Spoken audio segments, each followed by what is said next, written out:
Hello friends, SentinalhMC here, and welcome back to our Immersive Engineering tutorial series. In this episode, we're going to start talking about Immersive Integration, which is an add-on mod for Immersive Engineering that adds some things that you can use to expand your Immersive Engineering and connect it to other mods.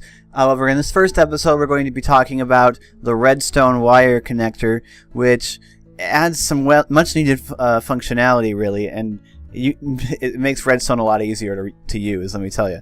Okay, so two things you're going to need: the Redstone wire connectors themselves and the Redstone wire coil that attaches to it. So the connectors are crafted simply with 4 blocks of redstone, a redstone dust, and 2 electrum ingots, and it gives you 8 connectors, which it should, because 4 blocks of redstone is a lot of redstone.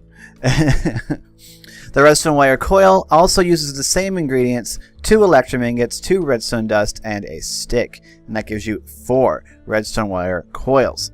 Now over here I have a little demonstration set up, but first take a look and you'll see that you can use these coils and these wires exactly the same as the other ones from Immersive Engineering. You can stick them on posts, you can stick them on walls, you can stick them wherever the normal ones will go, and you can run redstone wire through them. No, I'm not linking from that other thing. Okay, so over here I've got some stuff set up. I got 3 levers, and at the other end I've got 3 redstone lamps. As you can see, I've wired all 3 of these into one redstone wire connector, and over here I'm not going to wire them as well. So you wire these things the exact same way that you wire the other Immersive Engineering wires. Now, if I pull these levers, you'll see that nothing occurs. And the reason that nothing happens is because if we take our hammer and point it at one of these, you can see that it has channels and a mode. Currently, they're all in the output mode, and that means these are not going to be able to generate a redstone current. They are looking to receive one.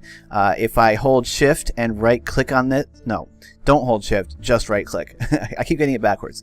If you right click on this, it'll switch it from output, which has the orange base, to input, which has the blue base. And as soon as you do that, you can then, if I hadn't painted this orange, so let's do this one. You can then send the redstone signal through it. So this really helps you to keep your redstone streams from getting crossed, you could say, and allows you to make very sure that the outputs are not generating currents, and the inputs are because the inputs are the only ones that can generate the actual redstone signal. Okay, now we'll talk about the channels. So the way that these channels work is they work the same way that anything else with channels does. I'm going to switch this one to orange, this one's going to be magenta, and then that one's going to be magenta, and this one's going to be light blue, and then this one's going to be light blue. And now if I pull the lever, only that one I haven't switched this one to an input yet. Only the one with the corresponding color lights up, even though we've wired all of these into a single connector. Basically, there's no limit to the number of times or the number of wires that this stuff, and if I use my wire cutters, you can see that those still work. As you saw in the previous video that I did with Shiva, that you can run down just a single string of wires for any distance, any number of connectors. All that matters is that on the input side it's orange, and on the output side it's orange.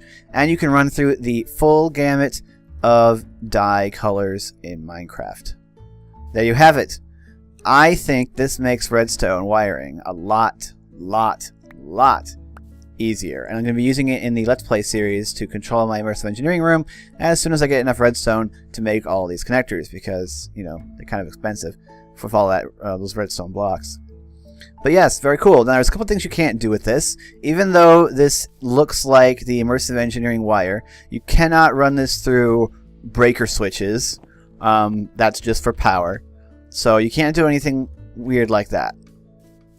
But these would be very useful for the redstone actuated breaker switches for the high voltage wires. These would be useful to attach to the control ports on your machines and wire them up, and then have a control port and to turn various machines on and off. I really like them. I think they're very useful. So this is definitely a feature of immersive integration that I could see a lot of people getting a lot of use out of. The other stuff is all dependent on which mods you're also running alongside of it, but this one I think is always very eminently useful. In fact, I could see some people running immersive engineering and immersive integration just for this. It's very useful, very cool. So that's it for this video. It needed to be a quick one because I haven't been feeling all that 100% lately. Nothing, I'm not getting sick or anything. I just haven't felt well.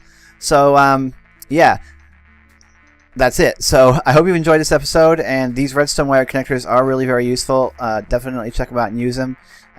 Coming up, we'll have the rest of these. Well, I don't know how many episodes it'll take to get through immersive integration, but like we said, once we're done with this, then we'll be revisiting rotary and reactor craft for all the updates. So stay tuned for all of that. So I hope you've enjoyed this. Stay tuned. I'm SentinalH, and I'm signing out.